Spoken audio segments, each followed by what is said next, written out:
Hare Krishna. Am I audible?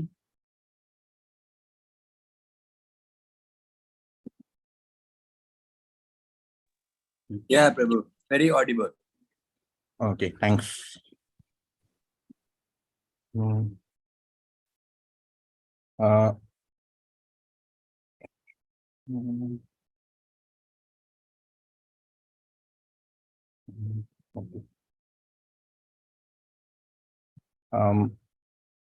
Okay. So we'll start with the Mangalacharan.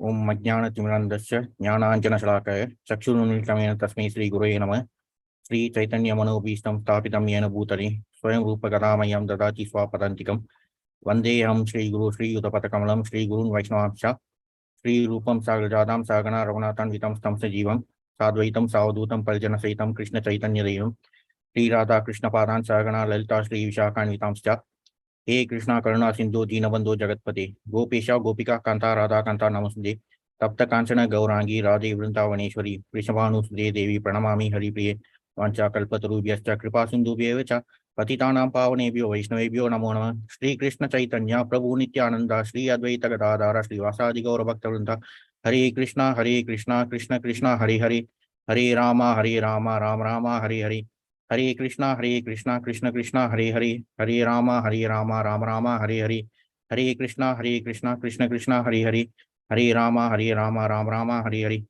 ओम नमो भगवते वासुदेवाय ओम नमो भगवते वासुदेवाय ओम नमो भगवते वासुदेवाय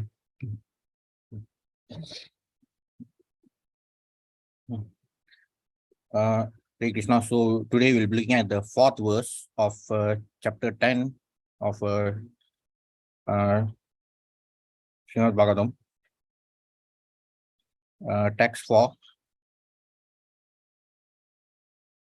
Kamam vavarshapajanya sarva kama dugamahi shishichu sma vrajangava payaso dasvatir muda kamam vavarshapajanya sarva kama dugamahi shishichu sma vrajangava payaso dasvatir muda kamam vavarshapajanya sarva kama dugamahi shishichu sma vrajangava payaso dasvatir muda. Okay, anyone want to try? Recite.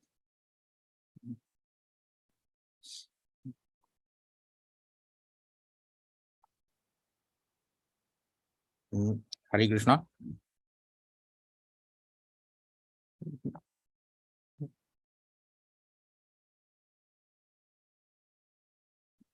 Or shall I repeat the recitation? Hello.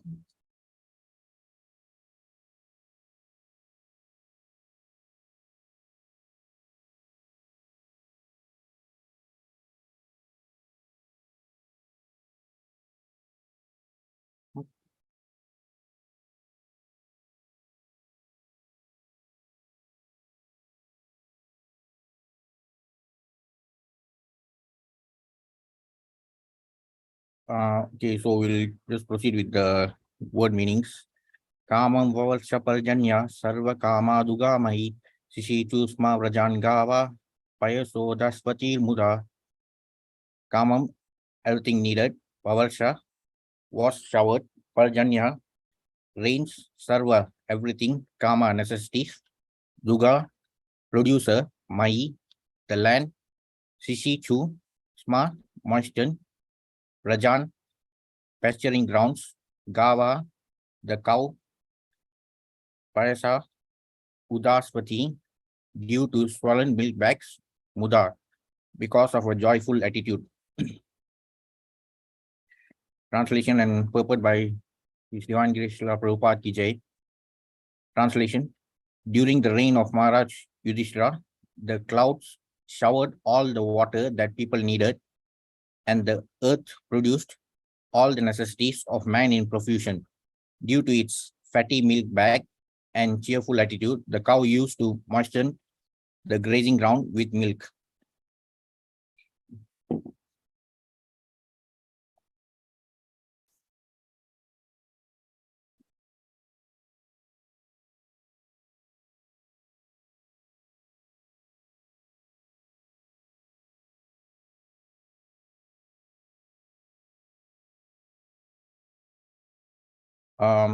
So this verse is it describes about the uh, period during Maharaj Yudhishthira's reign after he took over as king, and it talks about how uh, prosperous the population was, even simply by engaging in agriculture.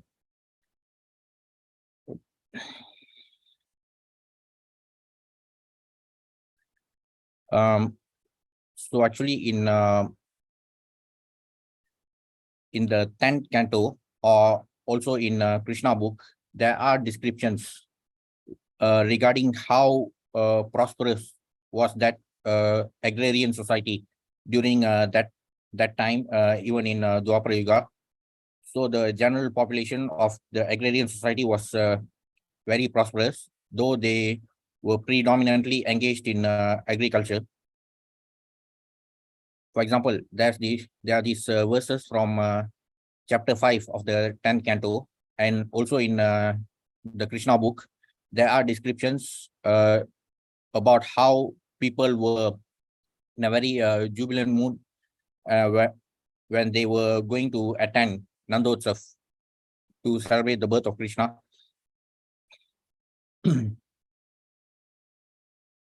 So, for example, in this verse, Sukadeva Goswami is describing, O King Parikshit, the cowherd man dressed very opulently with valuable ornaments and garments such as coats and turbans, decorated in this way and carrying various presentations in their hand, they approached the house of Nanda Maharaj. When we consider the past condition of the agriculturalists in the village, we can see how opulent he was simply because of agricultural produce and protection of cows. At the present, however, agriculture having been neglected and cow production given up, the agriculturalist is suffering pitiably and is dressed in a neatly torn cloth. This is the distinction between the India of history and the India of the present day. By the atrocious activities of Ugra Karma, how we are killing the opportunity of human civilization. So this is not just a problem which is restricted to modern India, but across the whole world, we all need food to survive. So no matter in what profession we are engaged in, we all need, we can only eat food. So food only comes from agriculture, but due to so-called industrialization and modernization, this agricultural activity had always been neglected. There's no problem in wanting to develop other economic sectors like the manufacturing sector and service sector. There's nothing wrong in that, but this important sector had been neglected by all these so-called modern governments, especially in the so-called democratic countries.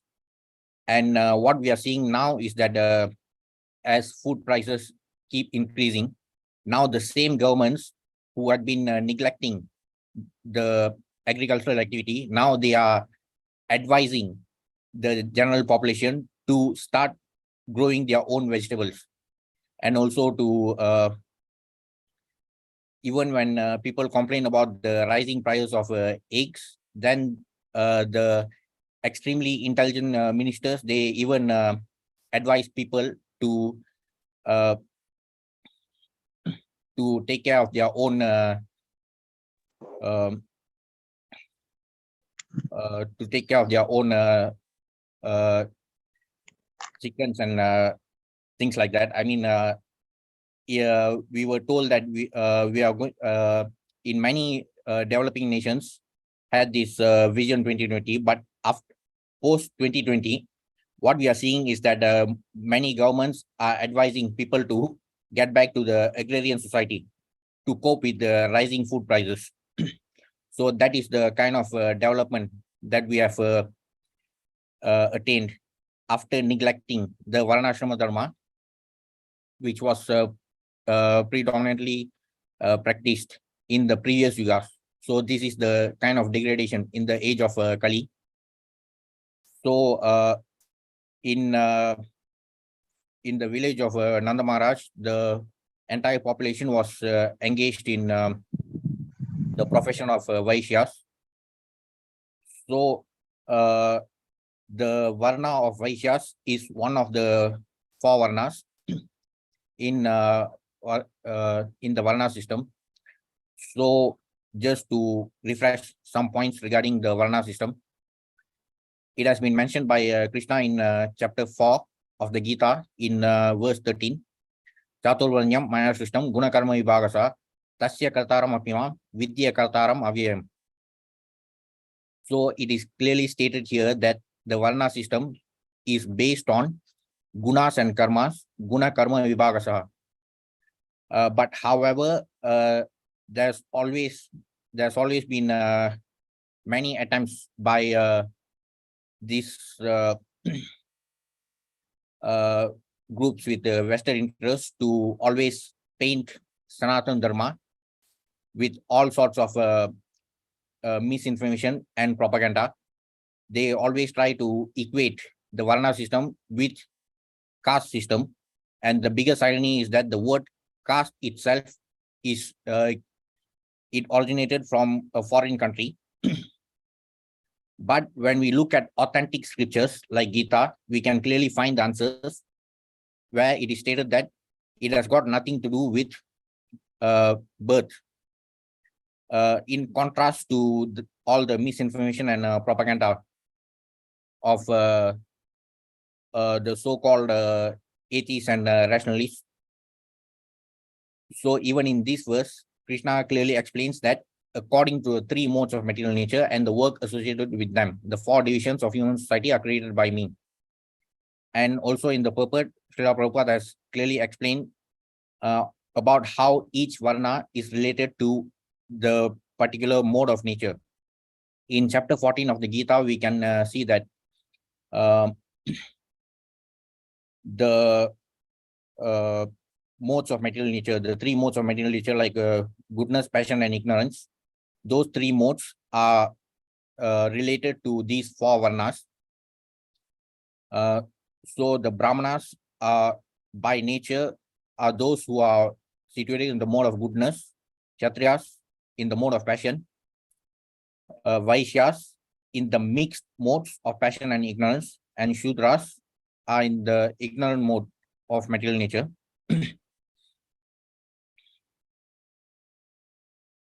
So there's the explanation regarding how the gunas and karmas determine each varna is given here, and it has got nothing to do with birth.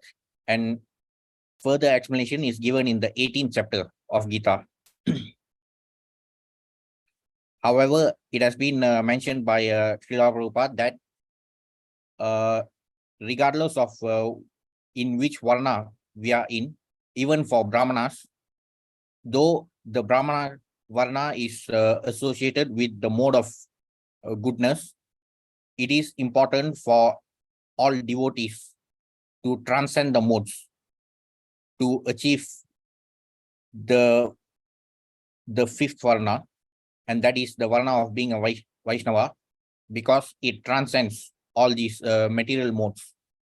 So even for Brahmanas, there's no such thing as Brahminical superiority, because even Brahmanas are still under the mode of goodness, which is still a material mode of nature. So even for Brahmanas, they also have to transcend the mode to become pure Vaishnavas. So it is the same for all. the system was created only for us to engage in fruitive activities in such a way where all the different varnas can contribute to each other. And even from this same chapter in the 10th canto, it is also been mentioned that in the third verse of chapter 5, 10th canto, it is also mentioned here, Nanda Maharaj gave 2 million cows completely decorated with cloth and jewels in charity to the Brahmanas. He also gave them 7 hills of grain covered with jewels and with cloth decorated with golden embroidery. So Nanda Maharaj, being a Vaishya, he was also helping the Brahmanas to survive by giving them donations. So we can clearly see that during the previous yugas, when the Varna system was still being followed, all the different Varnas were actually cooperating with each other to contribute to society. Now, in the 18th chapter of Gita, starting from verse 40, it is mentioned by Krishna that there is no being existing either here or among the demigods in the higher planetary systems, which is freed from these 3 modes born of material nature. So not just in our Earth planet, not just for human beings, even in the 3 worlds, we are in the middle planetary system, whether it's in the upper, middle, or lower worlds, in all the 3 worlds, all the material living entities are subject to these material modes of nature. But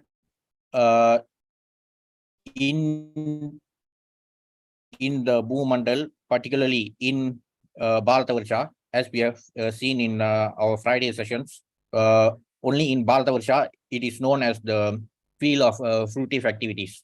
And therefore, this Varna system is very relevant to us. In 18.41, Krishna says, Brahmanas, Kshatriyas, Vaishyas, and Shudras are distinguished by the qualities born of their own natures in accordance with the material modes or chastisers of the enemy. So this is, again, it reaffirms the point made by Krishna in 4.13. So again, it is mentioned that each Varna is associated to a particular mode of nature. So it has got nothing to do with birth. In verse 42 of the 18th chapter of Gita, Krishna says, peacefulness, self-control, austerity, purity, tolerance, honesty, knowledge, wisdom, and religiousness. These are the natural qualities by which the Brahmanas work.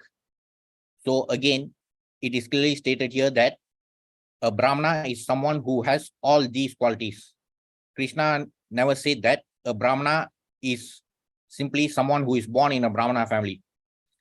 Of course, for someone who is born in a Brahmana family, he has the advantage of being nurtured within that environment. But in Kali Yuga, we can clearly see, even in Brahmana families, those who are born in Brahmana families, they end up being worse than Shudras. Then in the next verse, Krishna talks about the quality of Kshatriyas.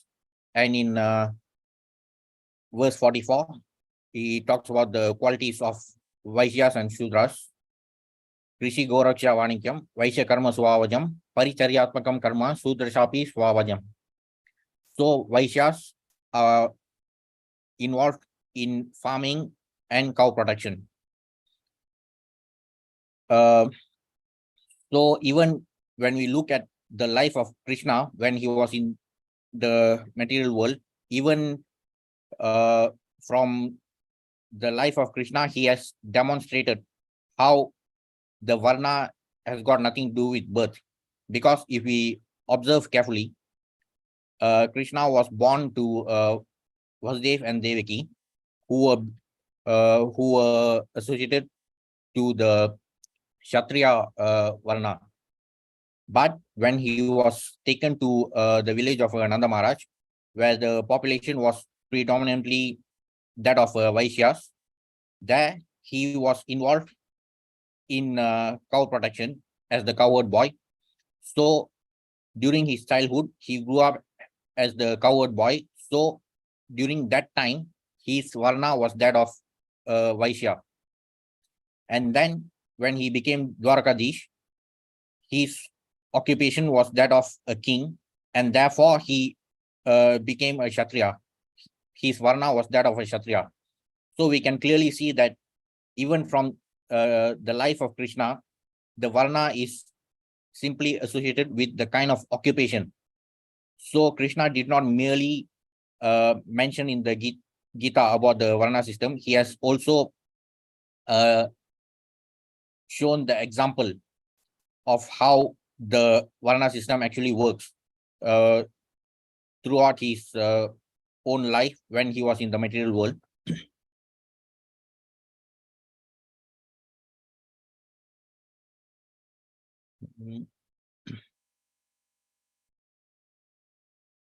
So in this verse, it's mostly talks about the economic activity that is regarding agriculture and cow protection during the reign of Maharaj Yudhishthira. So the population of Vaishyas, they played a very important role in the economic activity. During the reign of Maharaj Yudhishthira, the clouds showered all the water that people needed, and the earth produced all the necessities of man in provision. Due to its fatty milk bag and cheerful attitude, the cow used to moisten the grazing ground with milk. The basic principle of economic development is centered on land and cows. The necessities of human society are food grains, fruits, milk, minerals, clothing, wood, etc. One requires all these items to fulfill the material needs of the body.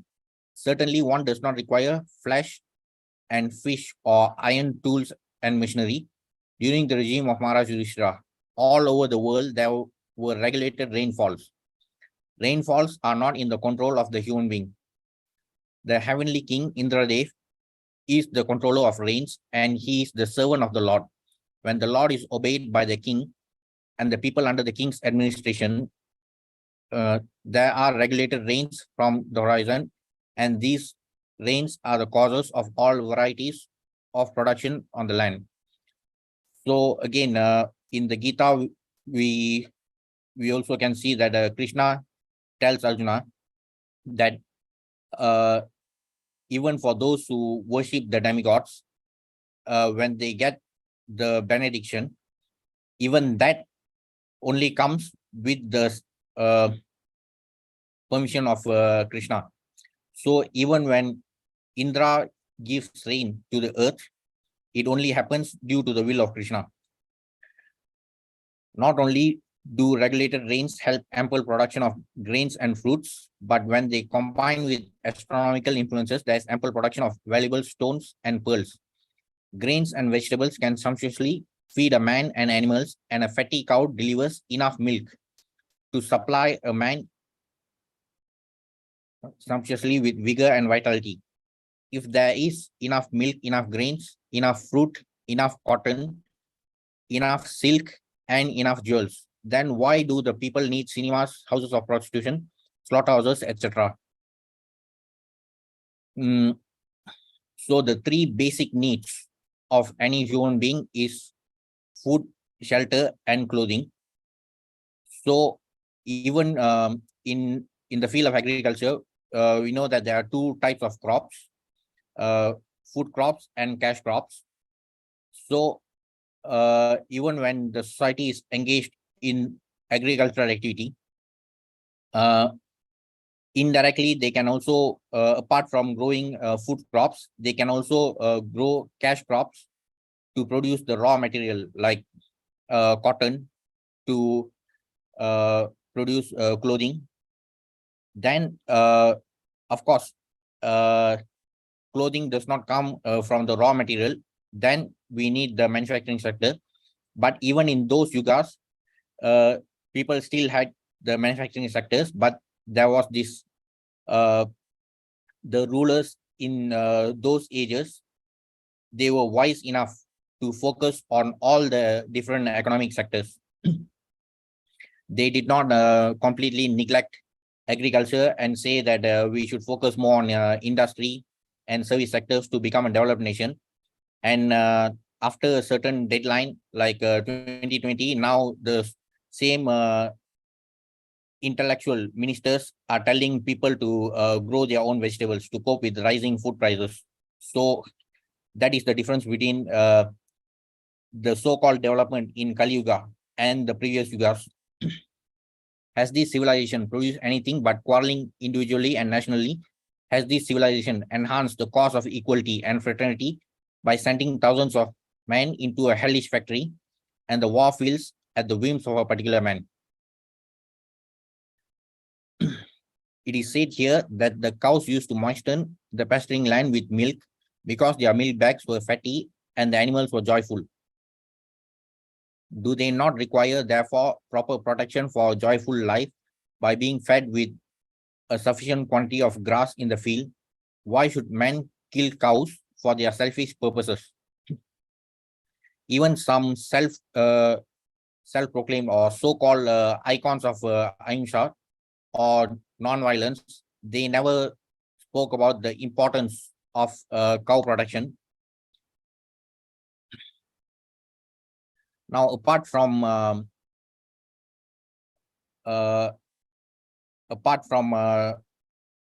the focus on cow protection and agriculture, ultimately this is still much related to devotional service to the Supreme Lord, because even to conduct agricultural activity, rain is needed, and we saw that rain is only possible when Indra showers rain to the earth, and that is also possible only when the Supreme Lord is pleased. And the Supreme Lord is also known as Vishnu or Yajneshwar, and therefore activities of sacrifice are needed to satisfy the Supreme Lord, so that we get enough rain for our agricultural activity. So this has also been stated in Gita chapter 3, starting from verse 9 to 14. In verse number 9 of the 3rd chapter, Gita, Krishna says, work done as a sacrifice for Vishnu has to be performed. Otherwise, work causes bondage in this material world. Therefore, O son of Kunti, perform your prescribed duties for his satisfaction, and in that way, you will always remain free from bondage. So even agricultural activity will only succeed by the will of the Supreme Lord. And then in the next verse, Krishna says, in the beginning of creation, the Lord of all creatures sent forth generations of men and demigods along with sacrifices for Vishnu, and blessed them by saying, be thou happy by this yajna sacrifice, because its performance will bestow upon you everything desirable for living happily and achieving liberation. So the demigods were created to assist the Supreme Lord, and with the powers bestowed to them, they perform different roles to assist the Supreme Lord in maintaining the world. The demigods, being pleased by sacrifices, will also please you, and thus by cooperation between men and demigods, prosperity will reign for all.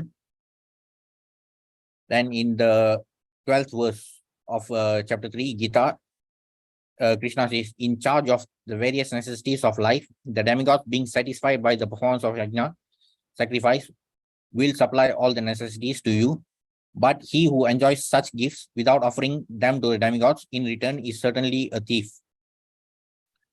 So also in Gita chapter 5, verse number 29, Krishna says, Bhoktaram yajna tapasam, sarvaloka maheshwaram, suridam sarvabhutanam, yatva mam shantim richati.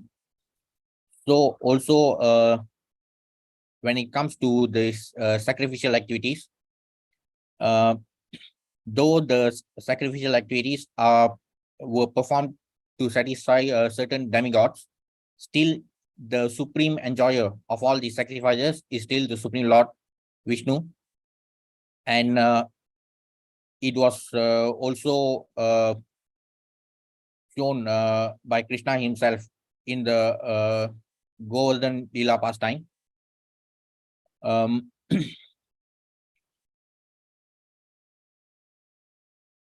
So whatever agricultural yield that is produced, whether it is food crop or cash crop, it only happens due to the mercy of the Supreme Lord.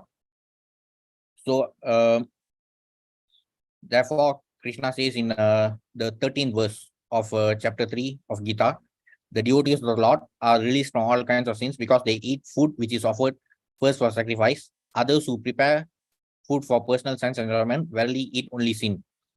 So whatever food crops that we grow, all those are possible only due to the mercy of the Supreme Lord and the demigods. And therefore, the food that has been produced should first be offered to them, and only then we should consume the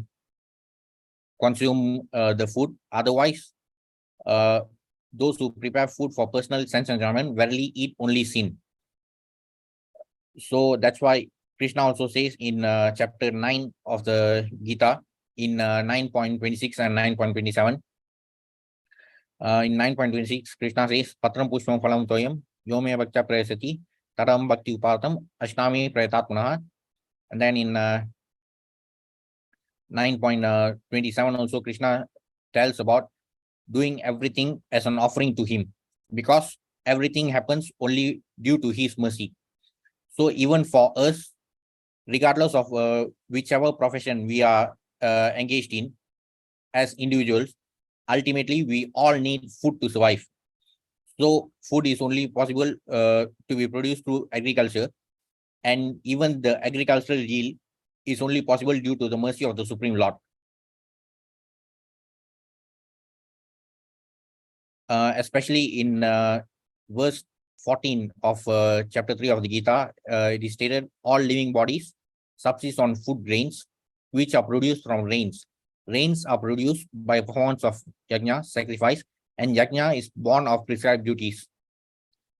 So the sacrificial activities please the Supreme Lord and also the demigods. And when demigods are pleased, like Indra, then we get rains, and with that, agricultural activity will prosper, and that's how we get food on our table. And since we are getting it due to the mercy of the Supreme Lord, therefore it is important to offer it to the Supreme Lord before consuming it ourselves. Otherwise, we only eat sin, as stated in Gita 3.13. So this economic activity of agriculture is also very closely related to devotional service, as we can see, because it is not possible for us to simply control the input parameters to determine the agricultural yield. Ultimately, all our calculations could go wrong because we are extremely dependent on material nature, especially the earth, to produce these agricultural yield. So it only happens with the mercy of the Supreme Lord. And we also saw from the verses from the previous 2 weeks about how the Supreme Lord Krishna was very pleased when Maharaj Yudhishthira took over as the king, because he was very satisfied that a supreme devotee like Maharaj Yudhishthira was sitting on the throne of the entire world. As we saw last week also, during the time of Maharaj Parikshit, he expanded the kingdom of Hastinapura to the entire to cover the entire Jambudvipa. So such was the glorious reign of the Pandavas, and it only happened due to the mercy of the Supreme Lord, because the Supreme Lord himself was very satisfied, and therefore the agricultural activity during those times were extremely prosperous, even to the extent where the cows' milk bags were also very fatty, and those cow milk were moistening the pasturing grounds to that extent. But we know what is the status of agricultural activity during this so-called modern times. And if we look at what is happening to cows nowadays, so even by looking at the kind of atrocities that are being carried out against cows, so there's no chance to even imagine such things happening nowadays. Why are there slaughterhouses all over the world to kill innocent animals? We can see that the agricultural yield depends on how much we satisfy the Supreme Lord. And even in that activity, the cows play a very important role. And in addition to whatever food crops that we get from agriculture, cows also produce milk for our nourishment. And sadly, the kind of treatment that that are being meted out against cows in this age is completely the opposite of what was being practiced in those glorious ages. Maharaj Parikshit, grandson of Maharaj Yudhishthira, while touring his vast kingdom, saw a black man attempting to kill a cow. The king at once arrested the butcher and chastised him sufficiently. Should not a king or executive head protect the lives of the poor animals who are unable to defend themselves? Is this humanity? Are not the animals of a country citizens also? Then why are they allowed to be butchered in organized slaughterhouses? Are these the signs of equality, fraternity, and non-violence? Even in India, a lot of people talk about equality, fraternity, and non-violence.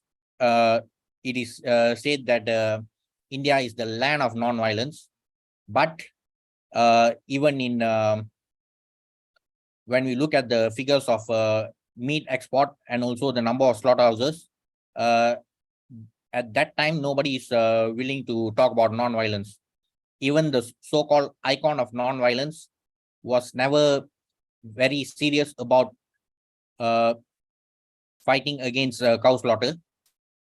So even now there are some bunch of jokers who call themselves as activists of a certain organization. They always talk about going vegan, but they themselves don't have any courage to talk about combating cow slaughter, because it's obvious that maybe if they start to talk about it, maybe they are fearing about being slaughtered.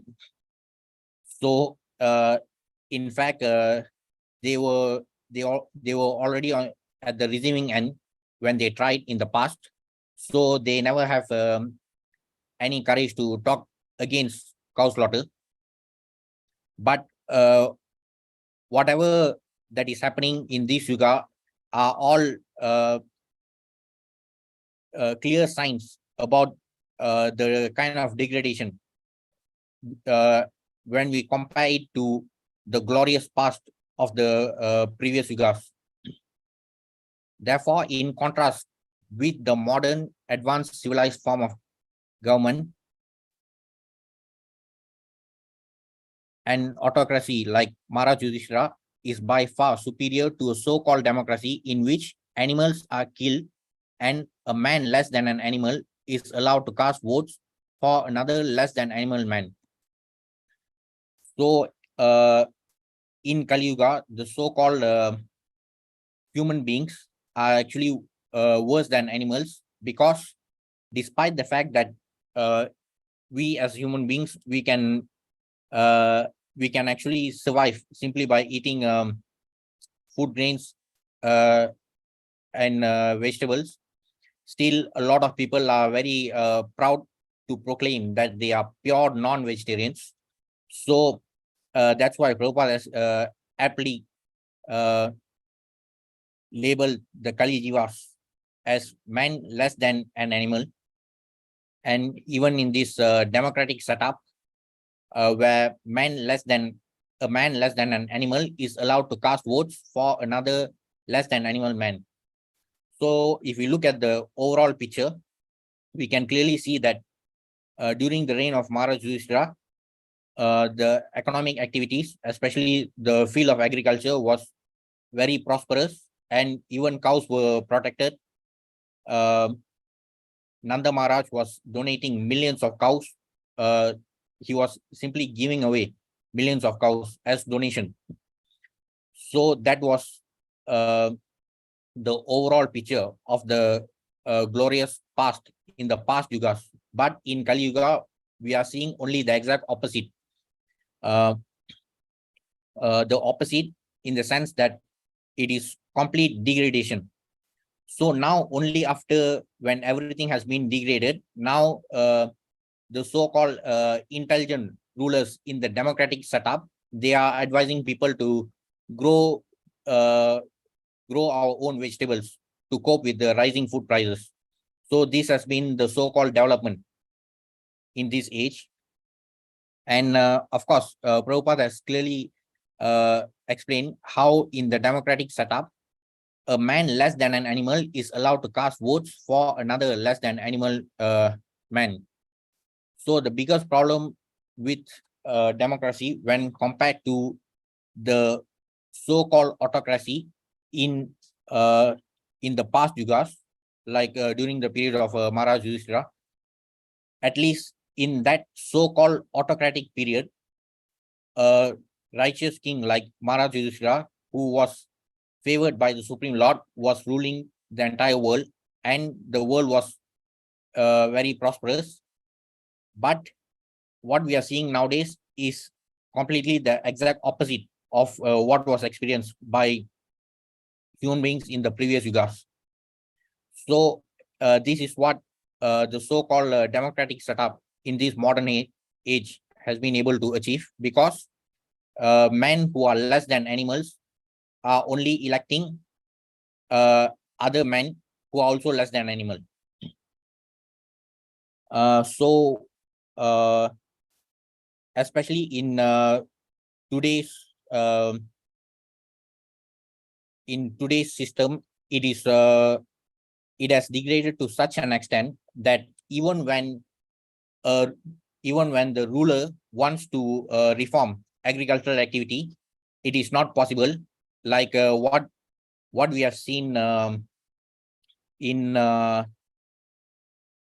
actually, it just happened quite recently in 2020. We have heard about these farm bills, the 3 farm bills that were brought by the BJP government in India in 2020. So I just want to give this example because in this verse, the 4th verse of chapter 10 in Bhagavatam, it is talking about what happened during the period of Mahabharata. I mean, of course, after the war, during the reign of Maharaj Yudhishthira. So from the Bhagavatam, we can clearly see what happened during that time, during the previous yuga. And this is what is happening in the same Bharat Bhumi in the so-called modern days. When in the previous yuga, when a righteous king like Maharaj Yudhishthira was ruling, and he was favored by the Supreme Lord, the subjects were also very happy, regardless of the fact that they were living under this so-called autocratic system. But even in this democratic setup, when people are extremely degraded, especially in their intellectual capacity, there's no there are no stringent laws about how a person is eligible to vote. So the voting right is actually very cheap in the sense that any person can vote after attaining a certain age. So because of this completely messed up democratic setup, the degradation is such that even when a leader genuinely wants to reform the agricultural sector, even then certain sections of the population who are completely retarded, they end up opposing those reforms and they end up suffering later. So this is what happened in the case of modern day Bharat. We have seen what was happening in the previous Yuga in the same Bharat Bhumi, and now we'll look at what is happening now in the same Bharat Bhumi. In 2020, the 3 farm laws were introduced, and we all we have heard so much about this so-called farmers' protests who were protesting against these 3 farm laws, and it was not the first time because even from day one when the BJP government was re-elected.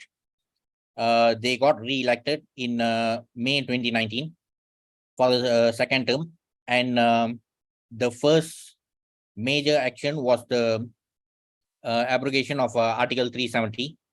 So the entire toolkit gang was got activated from that day onwards. So they even started in during the end of 2019 with all these protests against CAA and all that. But even now we can see a lot of videos where all these so-called protesters, they could not even answer when they were asked about the long form for CAA. So it was all part of the toolkit. So similarly, even in the case of these farm laws, all those so-called protesters, they were also unable to answer when they were asked about what are the 3 laws. So these were the 3 laws. These were the 3 laws because unfortunately these laws had to be repealed. This is another curse of this so-called democratic system. So these are the 3 laws. Act number 20 of 2020, Act number 21 of 2020, Act number 22 of 2020.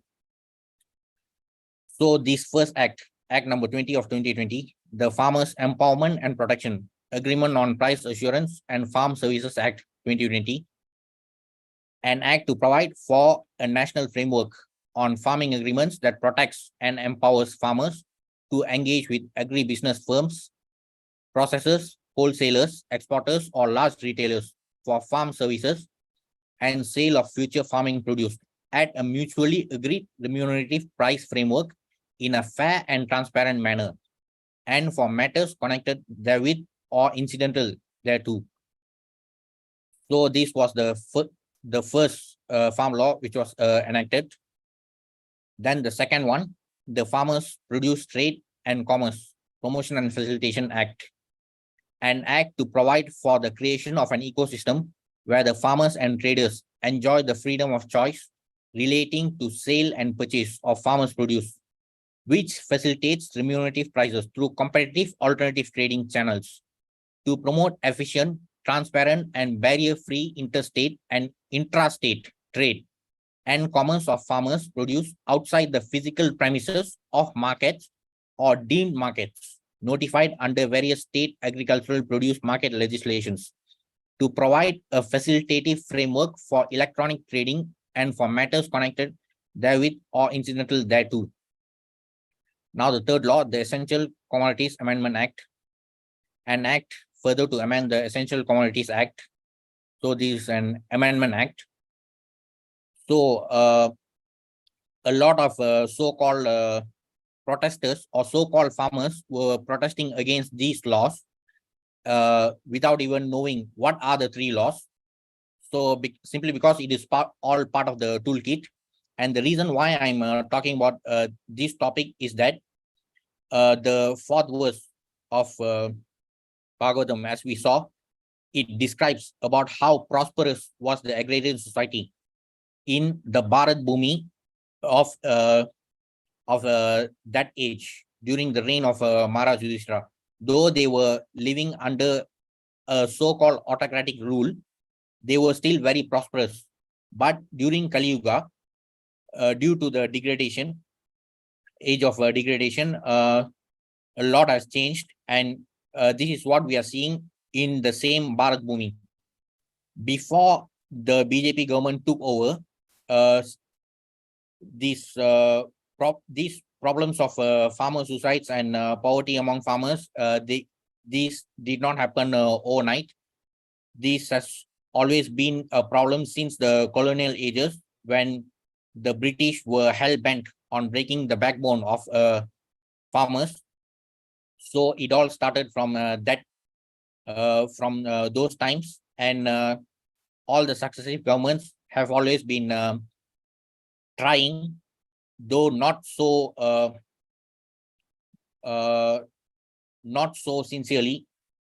They were trying, but at least when this government came to power, and they actually came up with these well-intentioned laws to improve the income levels of farmers.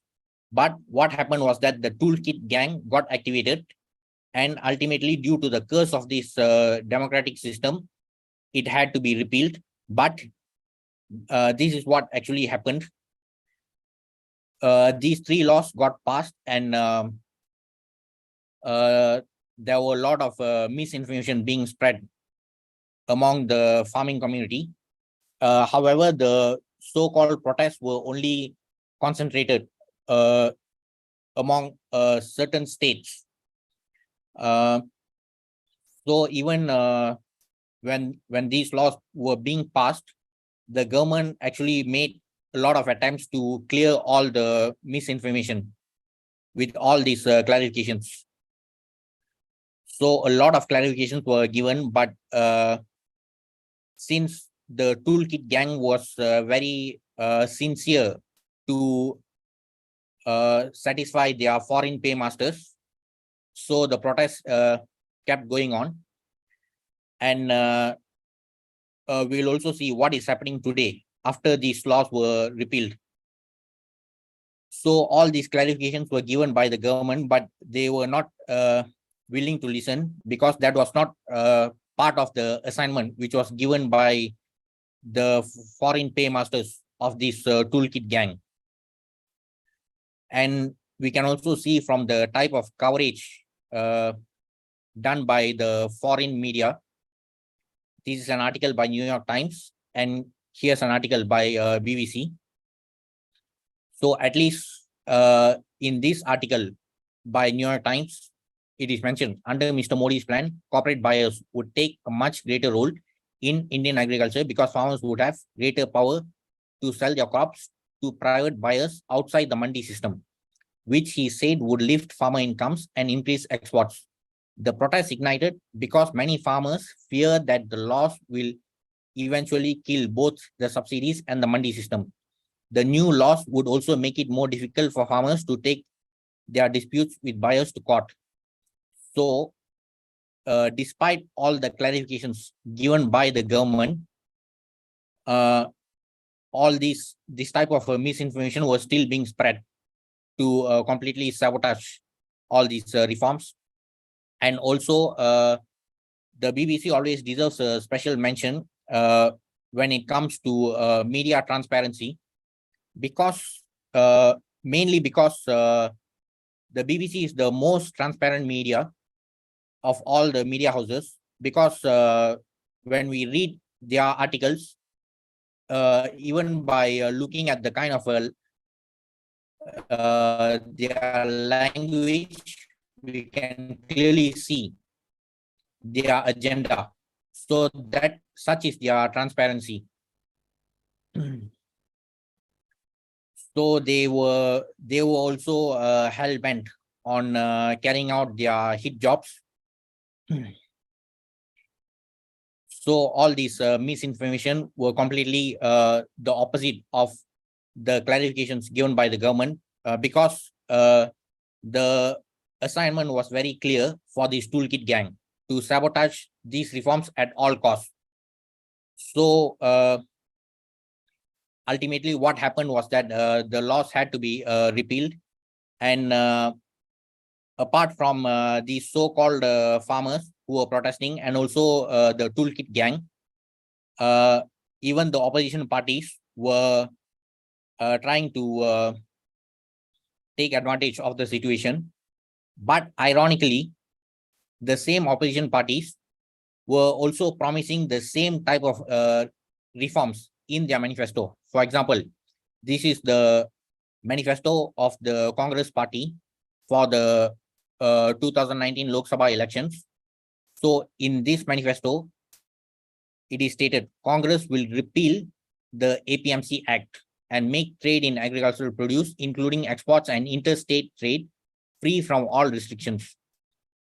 The laws brought by the BJP government was not did not mention anything about repealing the APMC Act. The clarification given by the government is that the mandis will continue to operate. There's no mention about abolishing the mandi system. Farmers can always choose whether they want to sell their produce at mandis or whether they want to engage in interstate trade. So they can always choose where they get a better price.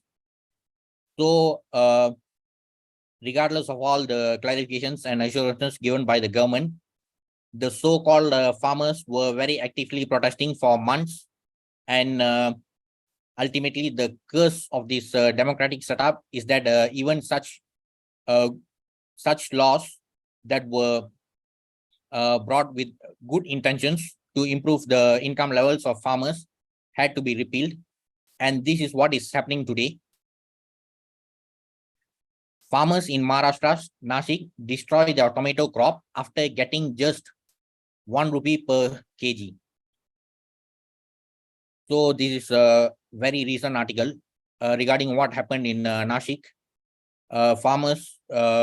Tomato farmers were only getting 1 rupee per kg from the mandi. So if the farm laws were implemented, they could have chosen whether to sell at the mandis or whether to trade with the other parties. So they would have had, the farmers would have had the choice of how they want to sell their crops.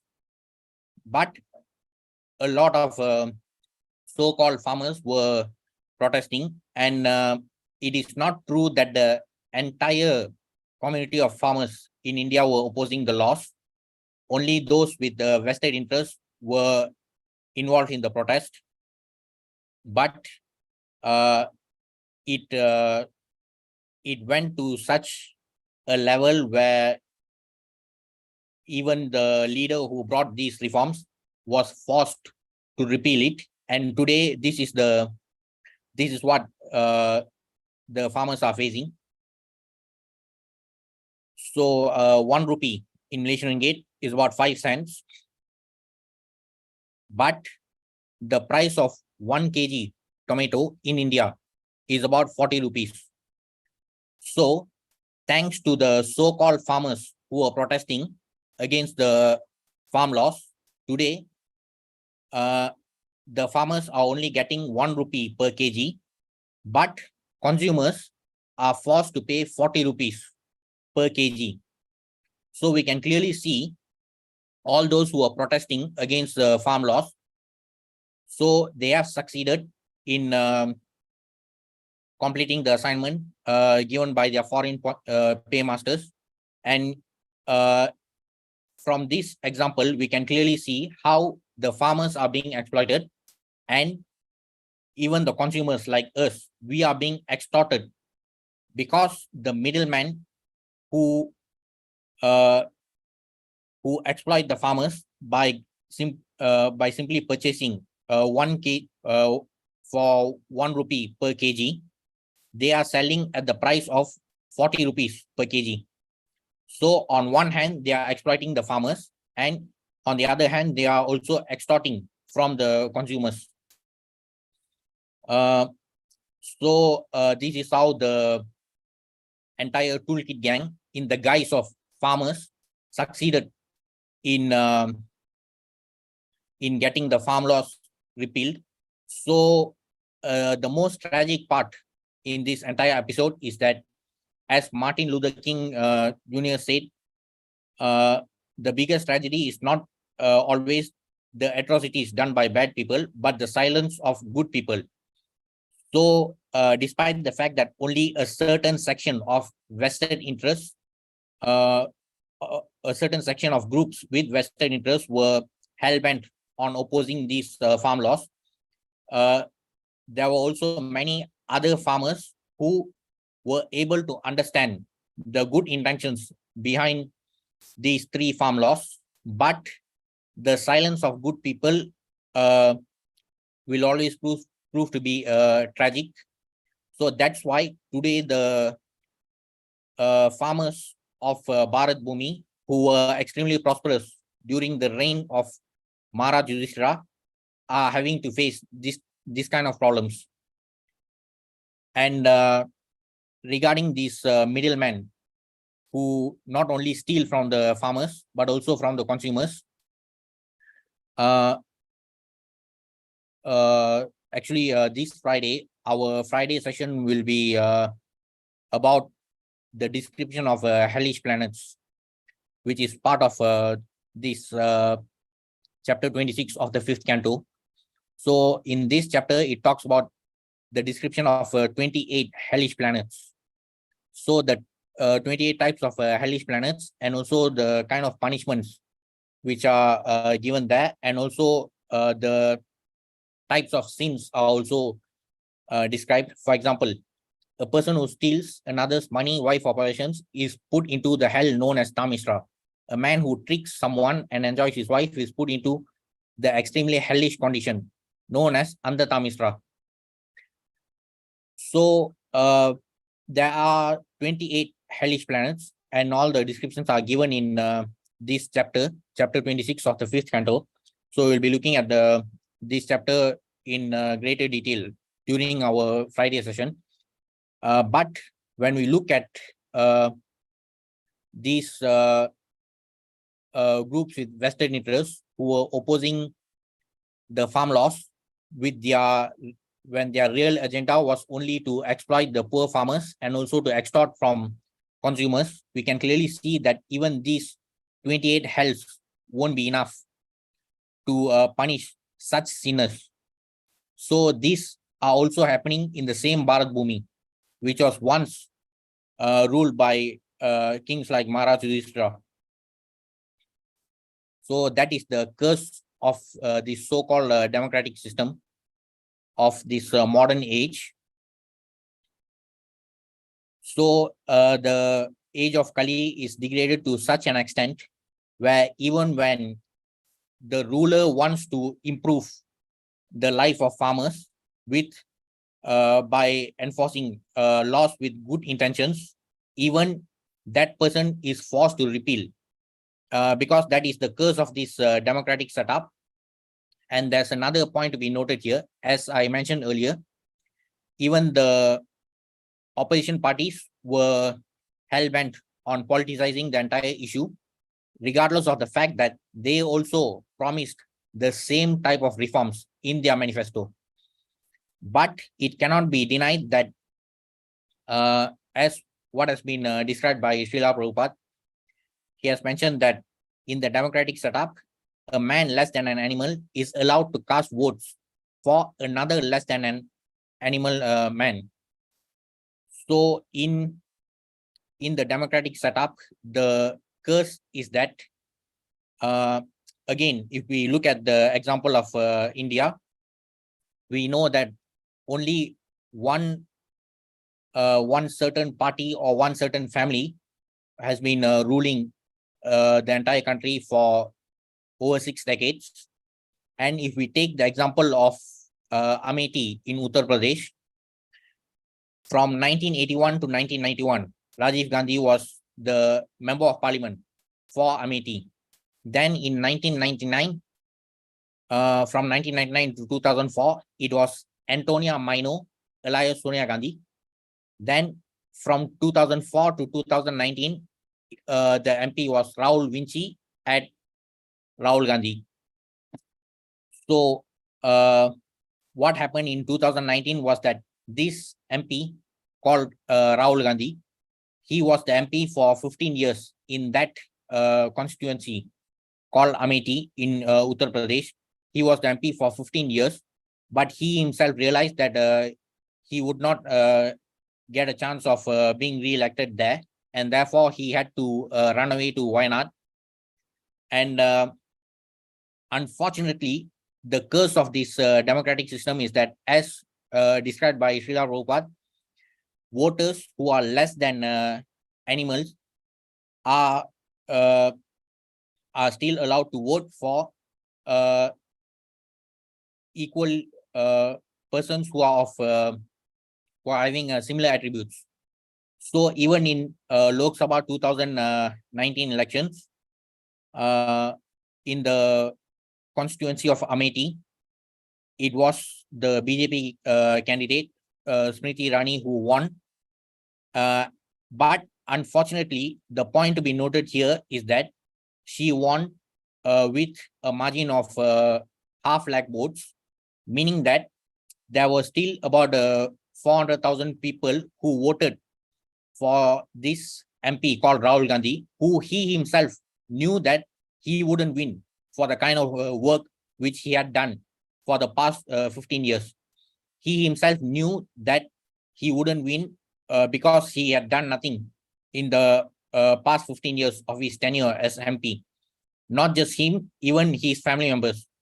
But still, there were so many men who were less than animals who chose to vote for a similar candidate. So, as beautifully described by Srila Prabhupada, that is the curse of this democratic system.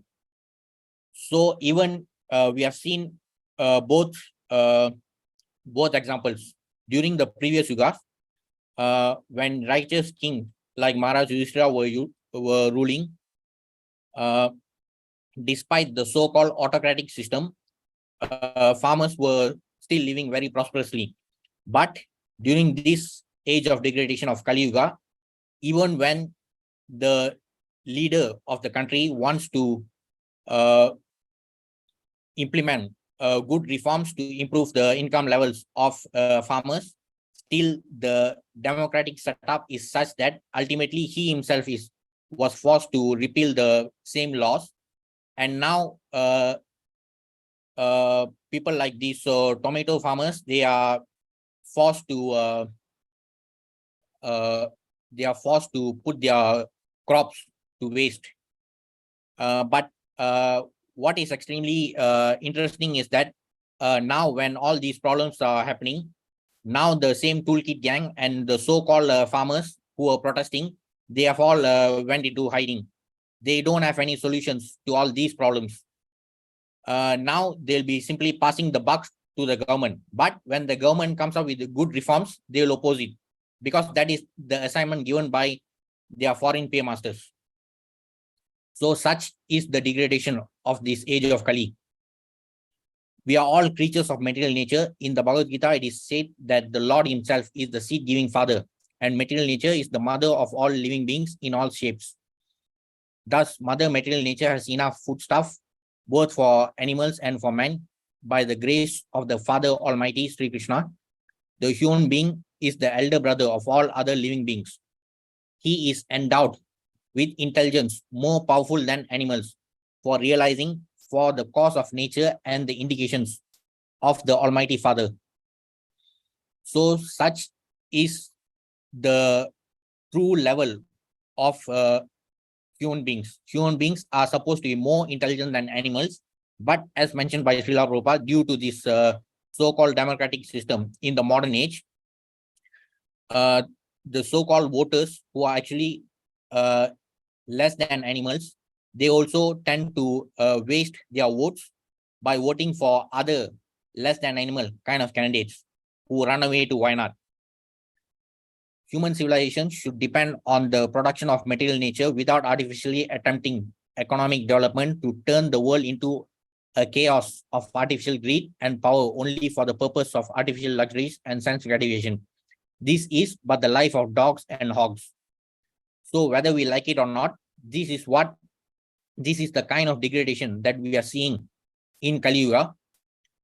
In the previous Yuga, when a king like Maharaj Yudhishthira, who was favored by the Supreme Lord, when he was ruling through this so-called autocratic system, still at that time, farmers were living prosperously. But today, the degradation is such that even when a leader tries to bring reforms with good intentions, but the so-called system of democracy, which enables men who are less than animals to get elected even for 3 terms, even when such a person, he himself realizes that he had done no work during his tenure as an MP for 15 years, even when he himself tries to run away to another constituency, still there are voters who are still willing to vote for him. So such is the degradation in this age, and therefore it is only likely to get worse unless for those who are willing to engage in devotional service, because only then we will at least receive the mercy of the Supreme Lord to at least improve our intellectual capacity, at least when it comes to voting for the right candidates. So actually, I'm sorry if this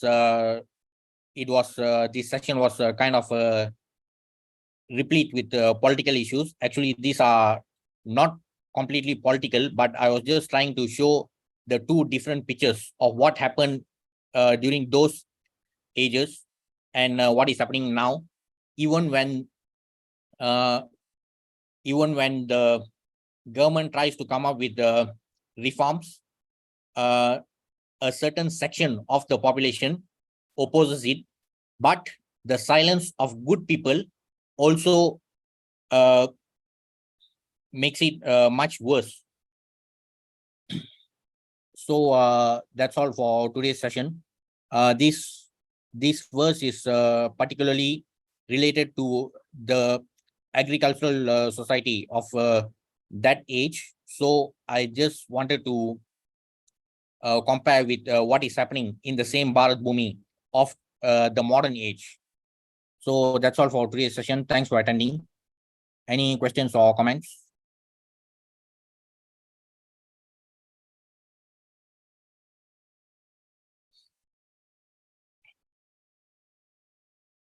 Hare Krishna. Hi, Krishna Prabhu. Thank you for the class, Prabhu. Okay, thank you. Hare Krishna. Thank you very much, Prabhu.